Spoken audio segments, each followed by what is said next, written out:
Hello hi everyone. Next topic వచ్చేసి మనకి types of the vaccines. So vaccines ఎలా తయారు చేస్తారు, ఏమేమి ఉన్నాయని. సో రాబోయే ఎగ్జామ్లలో ఈ టైప్స్ ఆఫ్ ద వ్యాక్సిన్స్ ఏదైతే ఉంది చాప్టర్ వెరీ ఇంపార్టెంట్. ఎందుకంటే ఇప్పుడు న్యూస్లో అంతా కూడా కరోనా వ్యాక్సిన్ వస్తుందా లేదా, తయారవుతుందా లేదా అని ఎవ్రీడే. సో ఆక్స్ఫర్డ్ యూనివర్సిటీ కానీ, యూనివర్సిటీ ఆఫ్ ద మెల్బోర్న్ కానీ, వుహాన్ యూనివర్సిటీ కానీ, వుహాన్ ఇన్స్టిట్యూట్ ఆఫ్ వైరాలజీ కానీ, భారత్ బయోటెక్ కానీ, సో వీళ్ళందరూ కూడా న్యూస్లో ఉన్నారు. They are preparing the vaccine for the corona virus. So అందుకోసం వ్యాక్సిన్స్ అంటే ఏంటి అని మనం పూర్తిగా తెలుసుకోవాలి, రైట్. సో టర్మ్ వ్యాక్సిన్ అనేది 1796లో దట్ ఈస్ ఎడ్వర్డ్ జెన్నర్ ద్వారా వచ్చిందనమాట వ్యాక్సిన్. సో 1796లో మనకి కౌపాక్స్ వచ్చింది. ఆ కౌపాక్స్కి అతను వ్యాక్సిన్ తయారు చేసినాడు, వెరియోలా వ్యాక్సిన్ అని. సో దాని నుంచి అది ఏమైందంటే సేమ్ వ్యాక్సిన్ ఏదైతే ఉందో అది కూడా మరి హ్యూమన్ బీయింగ్స్లో స్మాల్ పాక్స్ వచ్చింది, వాళ్ళకు కూడా ఇవ్వడం జరిగిందనమాట. సో అది కూడా తగ్గిపోయిందనమాట. సో అలా మనకి వ్యాక్సిన్ అనే నేమ్ అనేది పాపులర్ అయిపోయిందనమాట. నెక్స్ట్ వచ్చేసి అసలు యాక్చువల్గా వ్యాక్సిన్ అంటే ఏంటిది. ఇప్పుడు మనము జ్వరం ఫీవర్ వచ్చిందనుకోండి, పారాసిటమాల్ తీసుకుంటాం. పారాసిటమాల్ అనేది ఏంటిది, ఒక కెమికల్. లేదంటే మలేరియా వచ్చిందనుకోండి, హైడ్రాక్సిక్లోరోక్విన్ ఇస్తారు. సో హైడ్రాక్సిక్లోరోక్విన్ అనేది ఏంటిది, ఒక కెమికల్. దాంట్లో ఒక కెమికల్ ఉంటుంది. అంటే పారాసిటమాల్ కానీ, సో ఇవన్నీ కూడా ఆస్పిరిన్ తీసుకున్నాం అనుకోండి, ఎస్టైల్ సాలిసిలిక్ యాసిడ్, బ్రూఫెన్ తీసుకున్నాం అనుకో, అట్లా ప్రతి దాంట్లో ట్యాబ్లెట్లో కానీ ఇంజక్షన్లో కానీ ఏముంటుంది, ఒక కెమికల్ ఉంటుంది. సో అట్లాగే మరి వ్యాక్సిన్లో ఏముంటుంది అన్నది పాయింట్ ఇక్కడ. సో వ్యాక్సిన్లో కెమికల్స్ ఉండవు. సో వ్యాక్సిన్లో ఏముంటాయంటే మనకైతే ఏ ఆర్గానిజం అయితే మనకి డిసీజ్ని తీసుకొస్తుందో అదే వైరస్, అదే ఆర్గానిజం ఉంటుందన్నమాట మనకి వ్యాక్సిన్లో. Same organism. అంటే ఇప్పుడు కరోనా వైరస్ వస్తుంది అనుకోండి, మనం కరోనా వైరస్కి వ్యాక్సిన్ తయారు చేస్తే ఆ వ్యాక్సిన్ లోపల కరోనా వైరసే ఉంటుంది. కానీ సో వైరిలెంట్ ఫామ్లో, అంటే విషపూరితమైన వైరిలెంట్ ఫామ్లో కాకుండా నాన్ వైరిలెంట్ ఫామ్లో ఉంటుంది. అంటే దాని యొక్క మొత్తం విషం అంతా తీసేస్తారు అనమాట, సింపుల్గా చెప్పాలి అంటే, రైట్. సో అలా వైరిలెంట్ ఫామ్ నుంచి నాన్ వైరిలెంట్ ఫామ్గా కన్వర్ట్ చేసి దాన్నే వ్యాక్సిన్ అని చెప్తారనమాట. ఆ వ్యాక్సిన్ మన బాడీలోకి ఇచ్చినప్పుడు ఏమవుతుందంటే ఆటోమేటిక్గా వైరస్ అనేది మన బాడీలోకి ఎంటర్ అయింది, కానీ దానికి ఎనర్జీ ఉండదు, ఎందుకంటే దాన్ని ఇన్యాక్టివేట్ చేసాము. సో అప్పుడు ఏమవుతుందంటే బాడీలో ఆటోమేటిక్గా ఇమ్యూన్ సిస్టమ్ యాక్టివేట్ అయ్యి యాంటీబాడీస్ని క్రియేట్ చేస్తుంది. సో ఎలాంటి రోగం రాకుండా మన బాడీలో యాంటీబాడీస్ అనేవి రెడీగా ఉంటాయి. సో మనం అనుకుని మళ్ళీ డౌట్ వస్తుంది, సార్ వైరస్ వెళ్ళిపోయింది కదా లోపలికంటే. వైరస్ లోపలికి వెళ్ళింది, కానీ ఆ వైరస్ ఏంటిదంటే యాక్టివ్ కాదు, ఇన్యాక్టివ్ వైరస్ అనమాట. సో ఇలా ఇన్యాక్టివ్ మైక్రోబ్స్ ఏవైతే ఉన్నాయో వాటి ద్వారా మనం ఏం చేస్తామంటే వ్యాక్సిన్స్ క్రియేట్ చేస్తాం. ఇప్పుడు ఏదైనా డిసీజ్కి ఒక వ్యాక్సిన్ ఇచ్చామనుకోండి, ఆ వ్యాక్సిన్లో ఏముంటుంది, ఆ డిసీజ్ కాజింగ్ ఆర్గానిజమే ఉంటుంది, కానీ యాక్టివ్ ఫామ్లో కాకుండా ఇన్యాక్టివ్ ఫామ్లో ఉంటుంది. ఇన్యాక్టివ్ ఫామ్లో ఇవ్వడం వల్ల యూజ్ ఏంటిదంటే మన ఇమ్యూన్ సిస్టమ్ మొత్తం అనేది కూడా యాక్టివ్ అయిపోతుంది, రెడీగా ఉంటుంది అనమాట. సో ఆ డిసీజ్ వచ్చినప్పుడు అటాక్ చేస్తుంది. సో అలా మనం ఇన్యాక్టివేటెడ్ యాంటీజెన్స్ని మన బాడీలోకి పంపిస్తాం, ఈ ఇన్యాక్టివేటెడ్ మైక్రోబ్స్ కానీ, ఇన్యాక్టివేటెడ్ యాంటీజెన్స్ కానీ. సో కాబట్టి ఏమని ఇప్పుడు వ్యాక్సిన్ అంటే ఏంటిది, agent. The agent stimulates the body's immune system to recognise the agent of the foreign body to destroy it. So that immune system can be more easily recognise and destroy the any of the micro organisms, right. So అది గుర్తుపెట్టుకోవాలి మనం. Vaccine is nothing but the same whatever the disease causing organism is part of the vaccine only. So దీన్ని పట్టేసి మనకి vaccines అనేటివి ఒక 7 types of vaccines ఉన్నాయి మనకి. Live attenuated vaccines, inactivated vaccines, subunit vaccines, toxoid vaccines, conjugate vaccines, DNA vaccines and recombinant vector vaccines అనమాట. So ఇన్ని type of the vaccines ఉన్నాయి మనకి, రైట్. చూద్దాం ఇప్పుడు కింద మనకి డయాగ్రామ్లో చూస్తే whole inactivated and live attenuated and next వచ్చేసి మనకి సబ్ యూనిట్ వ్యాక్సిన్స్ అని ఉన్నాం. మనం ఇంతకుముందు చెప్పాం వ్యాక్సిన్లో కెమికల్ ఉండదు. వ్యాక్సిన్లో ఏముంటుంది, ఏదైతే ఆర్గానిజం మనకు డిసీజ్ని కాజ్ చేస్తుందో అదే ఆర్గానిజం ఉంటుంది, కాకపోతే ఇన్యాక్టివ్ ఫామ్లో ఉంటుంది, రైట్. ఆ ఇన్యాక్టివ్ ఫామ్లో ఏం తీసుకోవచ్చు, ఒక బ్యాక్టీరియా కానీ లేదంటే వైరస్ కానీ ఉందనుకో, మొత్తం బ్యాక్టీరియాని ఇన్యాక్టివ్ చేయొచ్చు, లేదంటే దాని లోపల ఉన్న ఒక స్మాల్ పార్ట్ని తీసుకోవచ్చు, లేకపోతే మొత్తం బాడీ పార్ట్ని తీసుకోవచ్చు, మొత్తం చంపేసి తీసుకోవచ్చు, రకరకాలుగా మనం తీసుకోవచ్చు. ఆ బేసిస్ పైన క్లాసిఫై చేస్తారు. ఇప్పుడు చూద్దాం. ఫస్ట్ కేటగిరీ ఏమంటున్నాడు అంటే లైవ్ అటెన్యూయేటెడ్ వ్యాక్సిన్స్ అంటున్నాడు. లైవ్ అటెన్యూయేటెడ్ అంటే ఏంటిదంటే వీక్ అని. సో లైవ్ అంటే ఆర్గానిజం అనేది బ్రతికే ఉంటుంది. మనకి ఏదైతే వైరస్ ఉందో ఆ వైరస్ అనేది బ్రతికే ఉంటుంది, కానీ అది ఏమి ఉంటుంది, దాన్ని పూర్తిగా ఇన్యాక్టివేటెడ్ చేస్తాం అన్నమాట, అదేం పనికిరాదు. సో అలాంటి దాన్ని ఏమంటామంటే అటెన్యూయేటెడ్ అంటే వీక్ అన్నమాట. అంటే ఫర్ ఎగ్జాంపుల్ ఒక మనిషి ఉన్నాడు అనుకోండి, సో మనిషి ఉన్నాడు కానీ బతికే ఉన్నాడు, కానీ అతని కాళ్ళు చేయి విరగొట్టామనుకోండి, ఏమైనా చేయగలడా, ఏం చేయలేడు, అంటే వీక్ అయిపోతాడు. సేమ్ ఇలాంటి వ్యాక్సిన్ కూడా అలాంటిది అనమాట. లైవ్ అటెన్యూడ్ వ్యాక్సిన్స్ అంటే ఆర్గానిజం అనేది బ్రతికే ఉంటుంది, కానీ అది ఏం చేయదు. ఎందుకంటే దానికి అంత కెపాసిటీ లేదు. దాన్ని ఏం చేస్తామంటే మనం మొత్తం న్యూట్రలైజ్ చేసి పడేస్తాం. సో మొత్తం న్యూట్రలైజేషన్ చేసి ప్యూరిఫికేషన్ చేస్తాం. మనకి ఎలాంటి డిసీజ్ని కలగ చేయదు అది. సో అలాంటి వాటిని ఏమంటాం, లైవ్ అటెన్యూయేటెడ్ వ్యాక్సిన్స్ అని చెప్తుంటాం మనం. లైవ్ అటెన్యూయేటెడ్ వ్యాక్సిన్స్ అనమాట. సో ఇలా లైవ్ అటెన్యూయేటెడ్ వ్యాక్సిన్స్ని మన బాడీలోకి ఇంజెక్ట్ చేసినప్పుడు అప్పుడు మన బాడీలో యాంటీబాడీస్ డెవలప్ అయి రెడీగా ఉంటాయి. సో డిసీజ్ వచ్చినప్పుడు ఏమవుతుంది, మనకి ఆటోమేటిక్గా అవి అటాక్ చేస్తాయి అనమాట. సో ఇది ఫస్ట్ టైప్ అనమాట, లైవ్ అటెన్యూయేటెడ్ వ్యాక్సిన్స్. అటెన్యూయేటెడ్ అంటే ఆర్గానిజం లివింగ్ ఉంటుంది, కానీ అటెన్యూయేటెడ్ అంటే వీక్ అనమాట, వీక్ అయిపోతుంది ఆర్గానిజం. సో ఇవి కానీ మీజిల్స్ కానీ మమ్స్ కానీ చికెన్ పాక్స్ కానీ ఇలాంటి అన్నిటికి కూడా ఇలాంటి లైవ్ అటెన్యూయేటెడ్ వ్యాక్సిన్స్ అనేవి మనం వాడుతున్నాం. ఈ డయాగ్రామ్ చూడొచ్చు, మన సెకండ్ వన్ గ్రీన్ కలర్లో ఉన్నది లైవ్ అటెన్యూయేటెడ్ అంటే ఆర్గానిజం లైవ్లో ఉంది కానీ వీక్గా ఉందన్నమాట, అంటే కాలు చేయి ఇరిగిపోయింది అని మన భాషలో చెప్పాలంటే, రైట్. నెక్స్ట్ వచ్చేసి ఇనాక్టివేటెడ్ వ్యాక్సిన్స్ అంటే పూర్తిగా ఆర్గానిజం మొత్తం చంపేస్తాం, దానికి లైవ్ ఉండదు, బ్రతికుండదు. చనిపోయిన ఆర్గానిజంని మనం ఇంజెక్ట్ చేస్తాం అనమాట మనం, రైట్. సో చనిపోయిన ఆర్గానిజమ్స్ని ఇంజెక్ట్ చేస్తాం అనమాట. ఫర్ ఎగ్జాంపుల్ ఇప్పుడు చికెన్ తింటున్నాం, చికెన్ మొత్తం చనిపోయిందే తింటాం కదా. సో అట్లా పూర్తిగా చంపేస్తారు ఆర్గానిజం, పూర్తిగా చంపేసి దాన్నే వ్యాక్సిన్ రూపంలో మన బాడీలోకి ఇచ్చినప్పుడు ఆటోమేటిక్గా so antibodies will develop in body అనమాట. సో అలాంటి వాటిని ఏమంటాం, పూర్తిగా inactivated. So inactivated vaccines are by killing the disease causing micro organisms with chemicals, heat or radiation. Such vaccines are more stable and safer than live vaccines. ఎందుకంటే live vaccines లోపల, live and attenuated vaccines లోపల microbe అనేది ఏముంది, మనకి లైవ్గా ఉంది కాబట్టి ఏమైనా ఛాన్సెస్ ఉండొచ్చు డిసీజ్ అప్పుడప్పుడు రావడానికి, కానీ ఇక్కడైతే రావడానికి ఛాన్స్ లేదు ఇనాక్టివేటెడ్ వ్యాక్సిన్స్ లోపల. ఎందుకు, కంప్లీట్గా ఏం చేస్తాం, దాన్ని కిల్ చేసాం. సో చంపేసిన దాన్ని మన బాడీలోకి రివర్స్లో ఇస్తున్నాం. సో ఇలాంటి వ్యాక్సిన్స్కి ఎగ్జాంపుల్ ఏంటిదంటే మనకి హెపటైటిస్ కానీ, ఇన్ఫ్లుయెంజా కానీ, పోలియో కానీ, రెబీస్ కానీ, ఇవన్నీ కూడా inactivated vaccines. Next sub unit vaccine. Unit అంటే ఏంటిది, ఫుల్. సబ్ యూనిట్ అంటే సమ్ పార్ట్ అని, రైట్. సో ఏదైతే ఇక్కడ మైక్రో ఆర్గానిజమ్స్ ఏవైతే మనకి బ్యాక్టీరియా కానీ వైరస్ కానీ ఉన్నాయో వాటి లోపల మొత్తం యాంటీజెన్కి ఏముంటుంది, యాంటీజెన్లో ఆర్ఎన్ఏ ఉండొచ్చు లేదా డిఎన్ఏ ఉండొచ్చు, దానికి పైన కవరింగ్ ఉంటుంది, దాన్ని ఎన్వలోప్ అని చెప్తాము. ఆ envelope is covered by proteins ఉంటాయి. సో ఇవన్నీ ఉంటాయి బ్యాక్టీరియాలో కానీ వైరస్లో కానీ.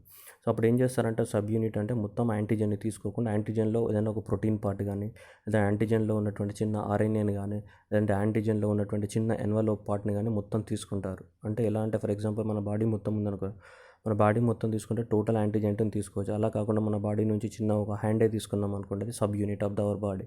లేదంటే ఐఏ తీసుకున్నాం అనుకోండి, అది ఒక సబ్ యూనిట్ అనమాట. ఇక్కడ కూడా ఏంటిదంటే బ్యాక్టీరియా వైరస్ యొక్క టోటల్ బాడీ తీసుకోకుండా ఆ బాడీలో ఉన్నటువంటి చిన్న పార్ట్, దాని యొక్క ప్రోటీన్ కానీ, లేదంటే ఎన్వలోప్ కానీ, లేదంటే ఆర్ఎన్ఏ కానీ ఏదైనా చిన్న పార్ట్ తీసుకొని వ్యాక్సిన్స్ తయారు చేస్తే అలాంటి వ్యాక్సిన్స్ ఏమంటామంటే మనం సబ్ యూనిట్ వ్యాక్సిన్స్ అని చెప్తాం. So that instead of the entire micro, submit vaccines include the only antigen that best to stimulate the immune system. So immune సిస్టమ్ని ఏవైతే స్ట్రాంగ్గా క్రియేట్ చేస్తాయో అలాంటి చిన్న బాడీ పార్ట్స్ని మాత్రమే తీసుకుంటాం, ఓల్ యాంటీజెన్ పార్ట్ తీసుకోకుండా. సో అలాంటి వాటి మనం సబ్ యూనిట్ వ్యాక్సిన్స్ అంటాం. నెక్స్ట్ వచ్చేసి conjugate. So conjugate vaccines. Conjugate అంటే ఏంటిది, కాంజుగేట్ అంటే డబుల్ అని మనకు అర్థం. కాంజుగేట్ వ్యాక్సిన్స్ అంటే డబుల్ అని. సో ఏంటిది డబుల్ అంటే కొన్నిసార్లు సో చిన్నపిల్లలలో ఇమ్యూన్ సిస్టమ్ అనేది అప్పుడప్పుడు డెవలప్ అవుతూ ఉంటుంది. సో కాబట్టి మనకి వీక్ యాంటీజెన్స్, ఇలా చనిపోయిన యాంటీజెన్స్ అలాంటి ఇచ్చామనుకోండి, వాళ్ళ బాడీలో రికగ్నైజ్ చేయవు సరిగ్గా, ప్లస్ ఇమ్యూన్ రెస్పాన్స్ అనేది సరిగ్గా ఉండదు చిన్నపిల్లలలో. సో అందుకోసం ఏం చేస్తారంటే 2 యాంటీజెన్స్ని పంపిస్తారు. ఒకటి వీక్ యాంటీజెన్, ఒకటి స్ట్రాంగ్ యాంటీజెన్, రెండిట్లను కలిపి పంపిస్తారు. So weak antigen in combination with the strong antigen, అలా రెండిట్లను కలిపి పంపించే మెథడ్నే మనం కాంజుగేట్ వ్యాక్సిన్స్ అంటాం. వీక్ ప్లస్ స్ట్రాంగ్ రెండిట్లకి. ఇక్కడ చూస్తే మనకి ఇక్కడ పైన కనిపిస్తుంది దట్ ప్యూరిఫికేషన్ బ్యాక్టీరియల్ పాథోజన్, రెండోది కూడా purification of the protein. So బ్యాక్టీరియాకు ఉన్న ప్రోటీన్ని కానీ, సో రెండిట్లను కూడా, సో బ్యాక్టీరియాకి ఉన్న ప్రోటీన్ని కానీ, సో బ్యాక్టీరియాకు ఉన్న ఇది ఏదైనా పార్ట్ కానీ రెండిట్లను కలిపి సో పంపిస్తారనమాట. అంటే strong antigen plus weak antigen రెండిట్లను కలిపి వ్యాక్సిన్ తయారు చేస్తారు.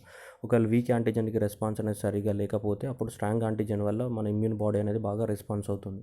సో అలా రెండిట్లను కలిపి పంపించే వాటిని ఏమంటామంటే కాంజుగేట్ వ్యాక్సిన్స్ అంటాం. సో ఈ కాంజుగేట్ వ్యాక్సిన్స్ జనరల్గా బ్యాక్టీరియా కోసం వాడతారు. ఎందుకంటే బ్యాక్టీరియా యొక్క బాడీ పైన చిన్న ప్రోటీన్స్ ఉంటాయి, అవన్నీ కూడా పాలిసాకరైడ్ ప్రోటీన్స్ ఉంటాయి అన్నమాట.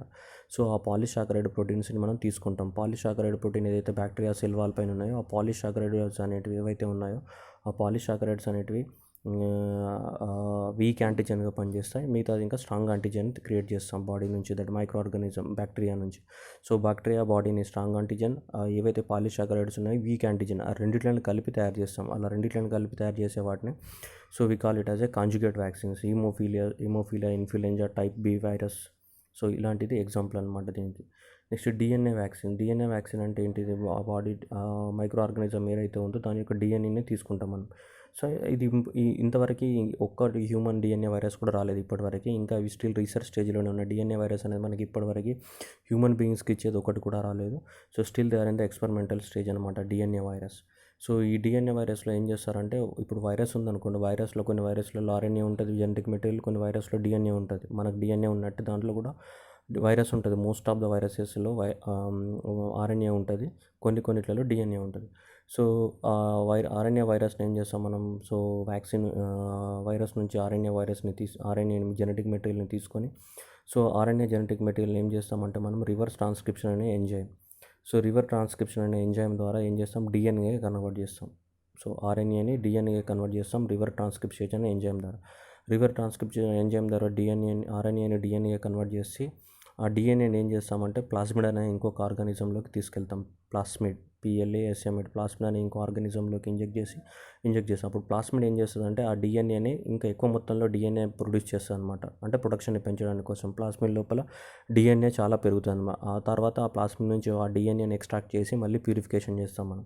ప్యూరిఫికేషన్ చేసి దాన్ని మళ్ళీ వ్యాక్సిన్ రూపంలోకి కన్వర్ట్ చేసి ఆ డిఎన్ఏని మనం ఏం చేస్తామంటే సో పర్సన్కి ఎక్కిస్తామన్నమాట. సో ఎవరికైతే ఏ డిసీజ్ ఉందో అది. సో అప్పుడు అది ఆ డిఎన్ఏ అనేది ఎక్కడి నుంచి తయారైంది, ఆర్ఎన్ఏ నుంచి తయారైంది కాబట్టి సో ఆటోమేటిక్గా సో ఆ వ్యాక్సిన్ లోపల హ్యూమన్ బాడీ లోపల రెస్పాన్స్ ఎక్కువ ఉంటుంది. సో అది ఎలా చేస్తారు, ఇవన్నీ కూడా ఇంకా ఎక్స్పెరిమెంటల్ స్టేజ్లో ఉంది. ఇప్పటివరకు ఒక డిఎన్ఏ వ్యాక్సిన్ కూడా మనకి రాలేదు. So DNA vaccine is the technique protecting against a disease by injection with genetically engineered plasmid containing the DNA sequence encoding the antigen, against which immune response is sought to the cells directly produce the antibody producing protective immunological response. అదే మనం చెప్పింది DNA నుంచి RNA అనేది ఏం చేస్తారు, RNA నుంచి DNA produce చేసి డిఎన్ఏని ప్లాస్మిడ్లో అనే ఒక ఆర్గానిజంలోకి పంపిస్తారు. ఆ ప్లాస్మిడ్ అనేది ఏం చేస్తుంది అంటే డిఎన్ఏని డూప్లికేట్ చేస్తుంది. ఏవైతే డిఎన్ఏని డూప్లికేట్ చేస్తామో ఆ డిఎన్ఏని మళ్ళీ తీసుకొని ప్యూరిఫికేషన్ చేసి వ్యాక్సిన్ రూపంలో కన్వర్ట్ చేస్తాం. వాటిని మనం డిఎన్ఏ వ్యాక్సిన్స్ అని చెప్తాం. నెక్స్ట్ వచ్చేసి రీకాంబినెంట్ వెక్టార్స్ అంటే same just like DNA vectors లాగానే ఉంటాయి. ఇప్పుడు ఏం చేస్తామంటే వైరస్ ఉందనుకోండి, వైరస్ ఒక ఆర్ఎన్ఏని తీసుకుంటాం. తీసుకొని సేమ్ ఆర్ఎన్ఏని ఏం చేస్తామంటే క్లోన్ చేస్తాం. క్లోనింగ్ అంటే ఏంటిది, సేమ్ ఐడెంటికల్ వాటిని ప్రొడ్యూస్ చేయడాన్ని క్లోనింగ్ అంటాం. సో కాబట్టి సేమ్ పీసెస్ని ప్రొడ్యూస్ చేసేమంటే క్లోనింగ్ అంటాం. డిఎన్ఏలో ఏం చేస్తాం, డిఎన్ఏ వ్యాక్సిన్లో ఏం చేస్తున్నాం, ఆర్ఎన్ఏని డిఎన్ఏ కన్వర్ట్ చేస్తున్నాం. ఇందులో రీకాంబినెంట్ వ్యాక్సిన్లో ఏం చేస్తున్నాం, క్లోనింగ్ చేస్తున్నాం అంట. ఏదైతే ఆర్ఎన్ఏ ఆఫ్ ద వైరస్ ఉందో ఆర్ఎన్ఏ ఆఫ్ ద వైరస్ని ఇంకో ఆర్ఎన్ఏ ఆఫ్ ద వైరస్గా కన్వర్ట్ చేస్తాం అనమాట. క్లోనింగ్ సేమ్ డూప్లికేట్ తయారు చేస్తాం. అలా ఆర్ఎన్ఏ ఆఫ్ ద వైరస్ని డూప్లికేట్ చేస్తూ వాటిని వ్యాక్సిన్స్ రూపంలోకి మనం వాడుకుంటాం అనమాట. సో అది ఎవరు డూప్లికేట్ చేస్తారంటే ఏదైనా ఒక ఆర్గానిజంలోకి పంపించాలి దీన్ని, ఈ ఆర్ఎన్ఏ ఆఫ్ ద వైరస్ని. సో ఆర్ఎన్ఏ ఆఫ్ ద వైరస్ని ఏదైనా ఒక ఆర్గానిజంలోకి పంపించేసి దాన్ని ఏం చేయాలి, మనం క్లోనింగ్ చేయాలి. క్లోన్ చేస్తే ఎక్కువ మొత్తంలో ఆర్ఎన్ఏ ప్రొడ్యూస్ అవుతుంది. అప్పుడే దాన్ని మనం వ్యాక్సిన్ లాగా వాడుకోవచ్చు అనమాట. ఎందుకంటే యాంటీజెన్ అవుతుంది కాబట్టి అది. So isolate virus. So number 1 step isolate the virus నుంచి ఆర్ఎన్ఏని ఐసోలేట్ చేయాలి. తర్వాత ఏం చేయాలి, క్లోన్ ద జీనోమ్. ఆ జీనోమ్ని క్లోన్ చేయాలి. క్లోన్ చేసిన తర్వాత ఏం చేయాలి, క్లోన్ చేసిన జీనోమ్ నుంచి దానికి ఏవైతే వైరలెంట్ ప్రాపర్టీస్, విషపూరితమైన క్యారెక్టర్స్ ఉన్నాయో వాటి అన్నించి ఏం చేయాలి, తీసేయాలి.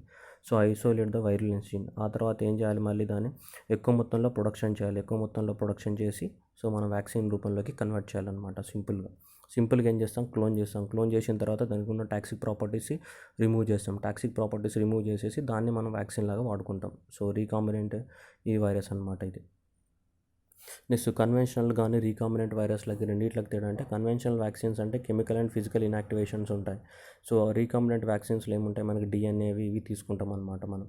Right, laboratory induced changes weaken the pathogens, genes deleted pathogens. Right, DNA దాంట్లో ఏం తీసుకుంటాం, మన జెనెటిక్ మెటీరియల్స్ ఉన్న జీన్స్ తీసుకుంటాం. కానీ ఈ కన్వెన్షనల్ వ్యాక్సిన్స్ లోపల ఏం తీసుకుంటాం, యాంటీజెన్ బాడీ పార్ట్సే తీసుకుంటాం. రైట్, ఆ జనరల్ డిఫరెన్స్. డిఎన్ఏ దాంట్లో డిఎన్ఏ కానీ ఆర్ఎన్ఏ కానీ తీసుకుంటాం మనం రీకాంబినెంట్ వ్యాక్సిన్స్లో. కన్వెన్షనల్ వ్యాక్సిన్స్లలో ఏం తీసుకుంటున్నాం మనం, యాంటీజెన్ మొత్తం బాడీ పార్ట్ కానీ లేదంటే స్మాల్ బాడీ పార్ట్ కానీ తీసుకుంటున్నాం మనం. Right, next stages of the development of the vaccine development కోసం రైట్ కొన్ని 3 స్టేజెస్ ఉన్నాయి. ఒకటి, ఫస్ట్ మనం వ్యాక్సిన్ డెవలప్ అయిన తర్వాత ఫస్ట్ ఏం చేస్తాం, human trials focus initially on the safety involving the small group of the people లోపల ఇంజెక్ట్ చేసి వాళ్ళ మీద అసలు దాని యొక్క సేఫ్టీని టెస్ట్ చేస్తాం.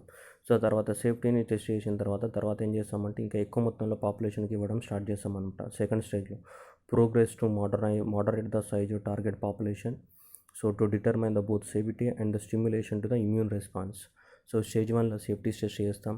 స్టేజ్ 2లో అనేది ఇమ్యూన్ రెస్పాన్స్ ఎలా ఉంది అంటే అది వర్క్ చేస్తుందా లేదా, ఇమ్యూన్ రెస్పాన్స్ ఉందా లేదా అని చెక్ చేస్తాం స్టేజ్ 2లో. అండ్ స్టేజ్ 3 వచ్చేసి దాని యొక్క ఎఫిషియన్సీని check. Finally to large target of the population to establish whether vaccine is actually prevent the disease or not. So final last స్టేజ్లో ఏంటిదంటే దాని యొక్క ఎఫిషియన్సీని మనం టెస్ట్ చేస్తాం స్టేజ్ 3లో. స్టేజ్ 1లో సేఫ్టీ అండ్ స్టేజ్ 1లో మనం సేఫ్టీ టెస్ట్ చేస్తాం. స్టేజ్ 2లో దాని ఇమ్యూన్ రెస్పాన్స్ ఎలా ఉంది అనేది, థర్డ్ స్టేజ్లో అనేది దాని యొక్క ఎఫిషియన్సీ ఎలా ఉంది అనేది మనం టెస్ట్ చేస్తాం అన్నమాట.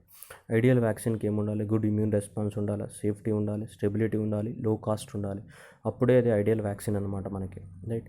సో ఇక్కడ చూస్తే మనకి ఇక్కడ కరోనా వైరస్ ఇది కనిపిస్తుంది. కరోనా వైరస్కి ఏముంది, మెంబ్రెయిన్ ఉంది, లోపల ఆర్ఎన్ఏ వైరస్ ఉంది. ఆర్ఎన్ఏ జెనెటిక్ మెటీరియల్ ఉంది.